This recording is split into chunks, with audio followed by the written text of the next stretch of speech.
দেখুন, রাজ্যপাল যে রিপোর্ট দিয়েছেন সেটা সম্পূর্ণভাবে রাজনৈতিক উদ্দেশ্য প্রণোদিত এবং তিনি তার পলিটিক্যাল অ্যাসাইনমেন্ট জনিত কারণে রিপোর্টটা দিয়েছেন। প্রথম কথা, তিনি জানেন পরিস্থিতি নিয়ন্ত্রণে, অর্থাৎ এই অবনতি যদি হয় এই কথাগুলো আসে না। দুই, রাজ্যপাল এটাও জানেন যে ওই সীমান্তবর্তী এলাকায় সীমান্ত রাখার দায়িত্ব তাদের স্বরাষ্ট্র মন্ত্রকের, বিএসএফের। যদি ওপাশ থেকে এপাশে হামলাকারীরা ঢুকে উস্কানি দেয় বা অনুপ্রবেশকারী ঢোকে, এই দায়িত্ব বিএসএফের, যেটা দেখেন অমিত শাহ।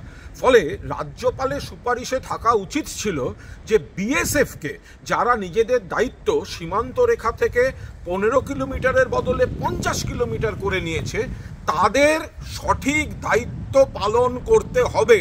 সেই সুপারিশের বদলে তিনি বাংলাকে একটু ইঙ্গিতপূর্ণ কলুষিত, একটু বিজেপিকে খুশি করার মতো একটা সুপারিশের ইঙ্গিত কি ইঙ্গিত, যদি কিন্তু এইসব লাগিয়ে তিনি যেটা করেছেন এটা একটা রাজনৈতিক পত্র, উদ্দেশ্য প্রণোদিতভাবে লেখা।